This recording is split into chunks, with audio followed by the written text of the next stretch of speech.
میں سمجھتی ہوں اگر تم ابھی تک ڈیٹنگ کے لیے تیار نہیں ہو، لیکن تمہیں کچھ دوست بنانے کی کوشش کرنی چاہیے ملی۔ ہاں میں کہتی ہوں، حالانکہ میں اس کا مطلب نہیں لیتی۔ اور جب تم ڈیٹنگ شروع کرو تو بس کسی کے ساتھ سیٹل نہ ہو۔ تم کسی بدماش سے ڈیٹ نہ کرو صرف اس لیے کہ تم ایک قیدی رہ چکی ہو۔ تمہیں ایسا شخص چاہیے جو تمہیں صحیح طریقے سے ٹریٹ کرے۔ ایک لمحے کے لیے میں اپنے دماغ میں اس بات کا تصور کرنے دیتی ہوں کہ شاید میں فیوچر میں کسی مرد سے ڈیٹنگ کروں۔ میں اپنی آنکھیں بند کرتی ہوں اور یہ سوچنے کی کوشش کرتی ہوں کہ کیسا دکھتا ہوگا وہ۔ اچانک اینڈریو ونچسٹر کا تصور میری آنکھوں کے سامنے آ جاتا ہے، اس کی آسان، دلکش اور خوبصورت مسکراہٹ کے ساتھ۔ میں آنکھیں چپک جاتی ہوں۔ اوہ نہیں، ایسا نہیں ہو سکتا، میں اس بارے میں سوچ بھی نہیں سکتی۔ اور بھی پام کہتی ہے، تم بہت خوبصورت ہو، تمہیں کمتر سمجھنے کی ضرورت نہیں۔ میں ہنسنے ہی والی تھی۔ میں نے اپنی شکل کو جتنا ان اٹریکٹیو دکھانے کی کوشش کی ہے۔ میں ڈھیلے کپڑے پہنتی ہوں، ہمیشہ اپنے بالوں کو بن یا پونی ٹیل میں باندھتی ہوں، اور میں نے ذرا سا بھی میک اپ نہیں لگایا، لیکن نینا پھر بھی مجھے ایسے دیکھتی ہے جیسے میں کوئی ویمپ ہوں۔ میں ابھی اس بارے میں سوچنے کے لیے تیار نہیں ہوں، میں کہتی ہوں۔ یہ ٹھیک ہے، پام کہتی ہے، لیکن یاد رکھو کام اور رہائش ضروری ہیں، لیکن انسانوں کے درمیان تعلقات اور بھی زیادہ اہم ہیں۔ شاید وہ صحیح کہہ رہی ہے، لیکن میں ابھی اس کے لیے تیار نہیں ہوں۔ مجھے ابھی اپنی زندگی پر فوکس کرنا ہے اور اپنے آپ کو کلین رکھنا ہے۔ آخری بات جو مجھے چاہیے وہ یہ کہ میں دوبارہ جیل چلی جاؤں، یہ سب سے اہم ہے۔ مجھے رات کو نیند آنے میں مشکل ہوتی ہے۔ جب آپ جیل میں ہوتے تو ہمیشہ ایک آنکھ کھول کر سوتے ہیں۔ آپ نہیں چاہتے کہ آپ کے ارد گرد کچھ ہو رہا ہو اور آپ کو اس کا علم ہی نہ ہو۔ اور اب جب کہ میں باہر ہوں، یہ عادت ابھی تک میرے ساتھ ہے۔ جب میں نے پہلی بار ایک اصلی بستر پر سونا شروع کیا تو کچھ وقت تک مجھے بہت اچھی نیند آئی تھی، لیکن اب میرا انسومنیا واپس آ گیا ہے، خاص طور پر اس لیے کہ میرا کمرہ بہت زیادہ گھٹا ہوا ہے۔ میری پہلی تنخواہ میرے بینک اکاؤنٹ میں جمع ہو چکی ہے، اور جیسے ہی مجھے موقع ملے گا میں اپنے بیڈ روم کے لیے ایک ٹی وی خریدنے جا رہی ہوں۔ اگر میں ٹی وی آن کروں تو شاید اس کی آواز کے ساتھ میں نیند میں جا سکوں۔ وہ آواز جیل کی رات کی شور جیسی ہوگی۔ اب تک میں ونچسٹرز کے ٹی وی کا استعمال کرنے میں ہچکچاتی رہی ہوں۔ ظاہر ہے وہ بڑا ہوم تھیٹر نہیں ہے، لیکن ان کے عام ٹی وی کی بات کر رہی ہوں جو لیونگ روم میں ہے۔ یہ کوئی بڑی بات نہیں لگنی چاہیے کیونکہ نینا اور اینڈریو جلدی سو جاتے ہیں۔ ان کی ہر رات ایک خاص روٹین ہوتی ہے۔ نینا ہر رات 8:30 پر سسیلیا کو بستر پر سلا دیتی ہے۔ میں انہیں کہانی پڑھتے ہوئے سن سکتی ہوں، پھر وہ اسے گاتی ہے۔ ہر رات وہ ایک ہی گانا گاتی ہے، سم ویئر اوور دا رینبو، جو کہ دی وزرڈ آف اوز کا گانا ہے۔ نینا کو گانے کی کوئی خاص تربیت نہیں لگتی، لیکن جس طرح وہ سسیلیا کو گاتی ہے وہ عجیب طور پر ایک طرح سے دل کو چھونے والی خوبصورت آواز لگتی ہے۔ جب سسیلیا سو جاتی ہے، نینا بیڈ روم میں کتاب پڑھتی ہے یا ٹی وی دیکھتی ہے۔ کچھ دیر بعد اینڈریو اوپر چلا جاتا ہے۔ اگر میں رات 10 بجے کے بعد نیچے آؤں تو پہلی منزل بالکل خالی ہوتی ہے، تو اس خاص رات میں نے فائدہ اٹھانے کا فیصلہ کیا، اس لیے میں صوفے پر پھیل کر فیملی فیوڈ کا ایک ایپیسوڈ دیکھ رہی ہوں۔ صبح کے قریب 1 بج رہا ہے، تو اس شو کے کانٹیسٹنٹس کی انرجی عجیب لگ رہی ہے۔ اسٹیو ہاروی ان کے ساتھ مذاق کر رہا ہے، اور باوجود اس کے کہ میں تھکی ہوئی ہوں میں ہنسی روک نہیں پاتی جب ایک کنٹیسٹنٹ اٹھ کر اپنی ٹیپ ڈانسنگ کی سکلز دکھاتا ہے۔ جب میں بچی تھی تو میں یہ شو دیکھا کرتی تھی اور ہمیشہ خود اس میں جانے کا تصور کرتی تھی۔ مجھے نہیں پتا کہ میں کس کو اپنے ساتھ بلاتی۔ میرے والدین، میں، یہ 3 ہوئے، اور کون آ سکتا تھا؟ کیا یہ فیملی فیوڈ ہے؟ میں سر اٹھا کر دیکھتی ہوں، حالانکہ یہ رات کا وقت ہے۔ اینڈریو ونچسٹر کسی طرح میرے پیچھے کھڑا ہے اور اتنی تر و تازہ ہے جتنی ٹی وی پر نظر آنے والے لوگ ہیں۔ کیا کروں؟ میں جانتی تھی کہ مجھے اپنے کمرے میں رہنا چاہیے تھا۔ اوہ، میں کہتی ہوں، میں معذرت چاہتی ہوں، میرا مقصد نہیں تھا۔ وہ بھویں اٹھاتا ہے۔ تم معذرت کیوں کر رہی ہو؟ تم بھی تو یہاں رہتی ہو، تمہیں ٹی وی دیکھنے کا پورا حق ہے۔ میں اپنے جم شارٹس میں تھی جس میں سو رہی تھی۔ میں تکیا اٹھاتی ہوں اور چھپانے کی کوشش کرتی ہوں، اور میں برا نہیں پہنی ہوں۔ میں اپنے کمرے کے لیے سیٹ خریدنے والی تھی۔ ہمارا مانیٹر استعمال کرنا ٹھیک ہے ملی، تمہیں وہاں بہت کم سگنل ملے گا اینی وے۔ اس کی آنکھوں کی سفیدی ٹی وی کی روشنی میں چمکتی ہے۔ میں ابھی تھوڑی دیر میں تمہیں تنگ نہیں کروں گا، بس میں پانی لینے جا رہا ہوں۔ میں صوفے پر بیٹھی ہوں، تکیا سینے سے پکڑے ہوئے ہوں، سوچ رہی ہوں کہ کیا مجھے اوپر جانا چاہیے۔ اب تو مجھے نیند نہیں آئے گی کیونکہ میرا دل تیز دھڑک رہا ہے۔ اس نے کہا تھا کہ وہ صرف پانی لے رہا ہے، تو شاید میں رک سکتی ہوں۔ میں اسے کچن میں جاتا دیکھتی ہوں اور پانی کا نل چلنے کی آواز سن سکتی ہوں۔ وہ واپس لیونگ روم میں آتا ہے اور پانی کا گلاس پیتا ہے۔ تب مجھے پتہ چلتا ہے کہ وہ صرف سفید انڈر شرٹ اور باکسرز پہنے ہوئے ہیں۔ کم از کم وہ بغیر شرٹ کے نہیں ہے۔ کیوں آپ نے پانی سنک سے نکالا؟ میں بغیر سوچے پوچھ لیتی ہوں۔ وہ صوفے پر میرے ساتھ بیٹھ جاتا ہے، حالانکہ میں چاہتی ہوں کہ وہ نہ بیٹھے۔ کیا مطلب؟ صوفے سے اٹھنا بدتمیزی ہوگی، اس لیے میں بس جتنا ہو سکے نیچے سے رکھ جاتی ہوں۔ مجھے آخرکار نہیں چاہیے کہ نینا ہمیں انڈر ویئرز میں ایک ساتھ صوفے پر آرام کرتے ہوئے دیکھے۔ یعنی آپ نے فریج کے پانی کے فلٹر کا استعمال کیوں نہیں کیا؟ وہ ہنستا ہے۔ مجھے نہیں پتا، میں ہمیشہ سنک سے ہی پانی لیتا ہوں۔ کیا یہ زہر ہے؟ مجھے نہیں پتا، لگتا ہے اس میں کیمیکلز ہوں گے، وہ کہتی ہے۔ وہ اپنے سیاہ بالوں میں ہاتھ پھرتا ہے تو وہ تھوڑی سے اٹھ جاتے ہیں۔ مجھے کسی وجہ سے بھوک لگ رہی ہے۔ کیا لیفٹ اوور فریج میں ہے؟ نہیں معذرت۔ وہ اپنا پیٹ رگڑتا ہے۔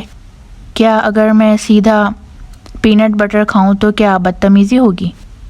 پینٹ بٹر سنتے ہی میں کرنچ کرتی ہوں۔ جب تک آپ سسیلیا کے سامنے نہیں کھا رہے۔ وہ اپنا سر جھکاتا ہے۔ کیوں؟ آپ کو پتہ ہے، کیونکہ وہ مونگ پھلی سے الرجک ہے۔ اس گھر میں سسیلیا کی خطرناک مونگ پھلی کی الرجی کا زیادہ خیال نہیں رکھا جاتا۔ اور زیادہ حیرانی کی بات یہ ہے کہ اینڈریو ہنستا ہے۔ نہیں وہ نہیں ہے۔ ہاں وہ ہے، اس نے مجھے بتایا تھا کہ وہ ہے جب میں یہاں پہلی بار آئی تھی۔ مجھے لگتا ہے کہ مجھے پتا ہوتا اگر میری بیٹی کو مونگ پھلی کی الرجی ہوتی۔ وہ ہنستا ہے۔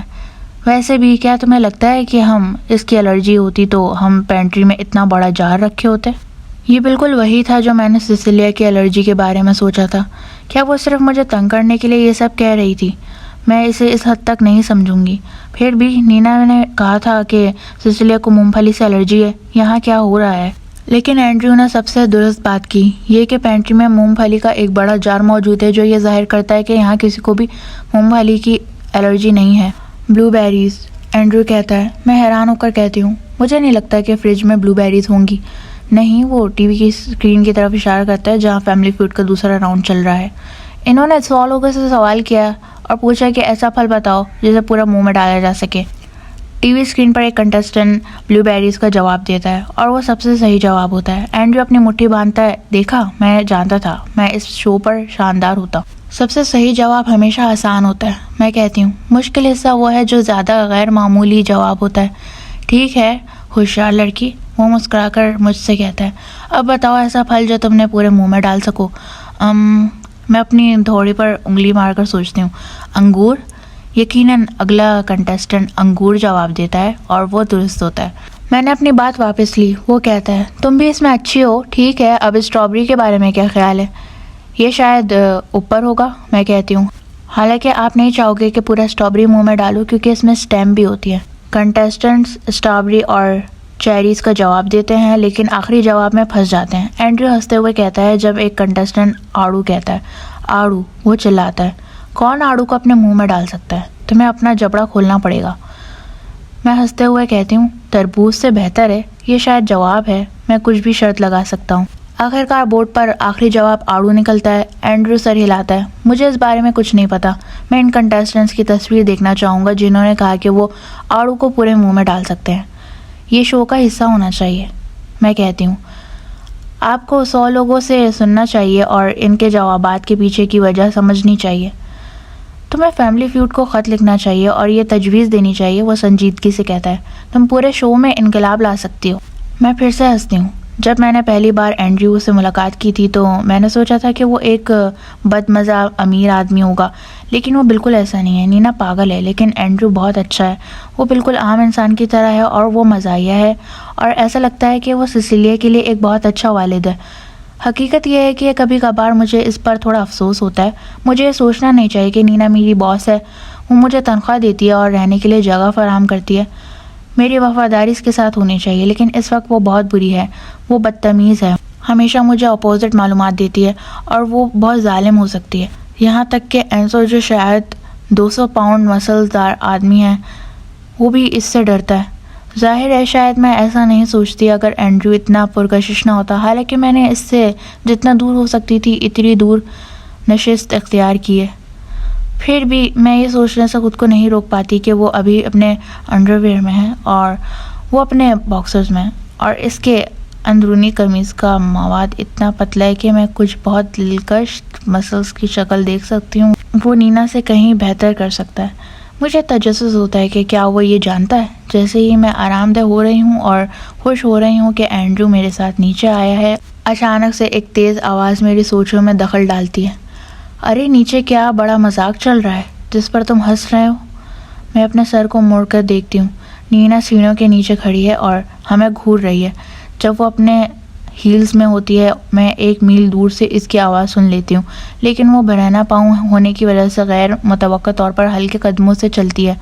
اس نے سفید رنگ کا نائٹ گاؤن پہنا ہے جو اس کے ٹخنوں تک آتا ہے اور اس کے بازو سینے پر ٹکے ہوئے ہیں. ہے نینا؟ اینڈریو یون کرتا ہے اور صوفے سے اٹھ کر کھڑا ہوتا ہے.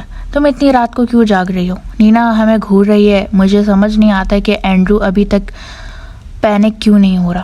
میں تو 1 لمحے کی دوری پر ہوں کہ پینٹ میں ہی پیشاب کر دوں، لیکن وہ اس بات پر بالکل بے فکر نظر آ رہا ہے کہ اس کی بیوی نے ہمیں رات کے 1 بجے صوفے پر اکیلے دونوں انڈرویئرز میں پکڑ لیا ہے. ہم کچھ نہیں کر رہے تھے، مگر پھر بھی میں تم سے یہی سوال پوچھ سکتی ہوں. نینا جواب دیتی ہے. تم دونوں کو بہت مزہ آ رہا ہے. کیا مذاق ہے؟ اینڈریو ایک کندھا اٹھا کر کہتا ہے. میں پانی لینے نیچے آیا تھا اور ملی یہاں ٹی وی دیکھ رہی تھی. پھر فیملی فیوڈ دیکھتے ہوئے میں تھوڑا سا مشغول ہو گیا. ملی، نینا میری طرف متوجہ ہو کر کہتی ہے، تم اپنے کمرے کے لیے ٹی وی کیوں نہیں لے لیتی؟ یہ تو فیملی روم ہے. مجھے معاف کرنا، میں فوراً کہتی ہوں. میں اگلی بار جب موقع ملے گا ٹی وی خرید لوں گی. ارے، اینڈریو بھوے اٹھا کر کہتا ہے، اگر کوئی نہیں ہے تو ملی یہاں تھوڑا ٹی وی دیکھ رہی ہو تو کیا غلط ہے؟ اور نینا کہتی ہے، تم تو یہاں ہو. اور وہ کہتا ہے، اور وہ مجھے پریشان نہیں کر رہی تھی. کیا تمہارے پاس کل صبح کوئی میٹنگ نہیں ہے؟ نینا کی نظریں اس پر گھر جاتی ہے. کیا تمہیں واقعی رات کے 1 بجے ٹی وی دیکھتے رہنا چاہیے؟ اینڈریو ایک سانس کھینچتا ہے. میں بھی سانس روکے ہوئے ہوں. 1 لمحے کے لیے امید کرتی ہوں کہ وہ نینا کا مقابلہ کرے گا، لیکن پھر اس کے کندھے جھک جاتے ہیں. تم ٹھیک کہہ رہی ہو نینا، مجھے سو جانا چاہیے. نینا وہاں کھڑی رہتی ہے، اپنے بازو سینے پر رکھے اینڈریو کو سیڑھیاں چڑھتے ہوئے دیکھتی ہے، جیسا وہ کوئی بچہ ہو جسے بغیر رات کا کھانا کھائے اوپر بھیجا جا رہا ہو. وہ کس حد تک جیلس ہو سکتی ہے یہ دیکھنا بہت عجیب ہے.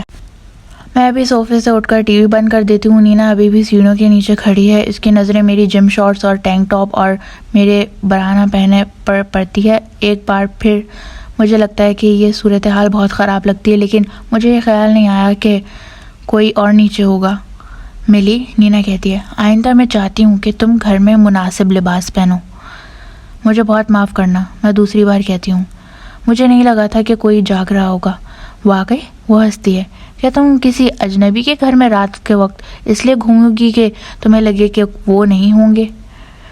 میں نہیں جانتی کہ اس کا کیا جواب دوں. یہ اجنبی کا گھر نہیں ہے، میں یہاں رہتی ہوں، حالانکہ ایٹک میں. اور میں کہتی ہوں، نہیں پلیز رات کے وقت ایٹک میں رہنا. وہ کہتی ہے، گھر کے باقی حصے کو میری فیملی کے لیے چھوڑ دو. کیا تم سمجھ گئی؟ سمجھ گئی. وہ سر ہلاتی ہے. سچ کہو تو مجھے نہیں پتا کہ ہمیں حقیقت میں نوکرانی کی ضرورت بھی ہے. شاید یہ غلطی تھی. اوہو نہیں، کیا وہ مجھے رات کے 1 بجے صرف اس لیے نکال رہی ہے کہ میں اس کے لیونگ روم میں ٹی وی دیکھ رہی تھی؟ یہ بہت برا ہے، اور نینا کی طرف سے مجھے کسی اور کام کے لیے اچھا ریکمنڈیشن ملنے کا کوئی امکان نہیں ہے. وہ ایسی شخص لگتی ہے جو ہر ممکنہ امپلائر کو بتانے کے لیے کال کرے کہ اسے مجھ سے کتنی نفرت ہے. مجھے درست کرنا ہوگا. میں اپنی ناخنوں کو ہاتھ کی ہتھیلی میں دبا لیتی ہوں. سنیں نینا، میں شروع کرتی ہوں. میرے اور اینڈریو کے درمیان کچھ نہیں تھا. وہ اپنا سر پیچھے پھینکتی ہے اور ہنستی ہے. یہ ایک عجیب آواز ہے جو ہنسی اور رونے کے درمیان کچھ ہوتی ہے.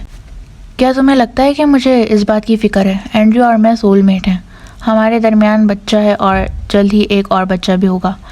تمہیں لگتا ہے کہ میں خوفزدہ ہوں کہ میرا شوہر اپنی زندگی کو خطرے میں ڈال کر ایٹک میں رہنے والی کسی ملازمہ کے لیے سب کچھ داؤ پر لگا دے گا؟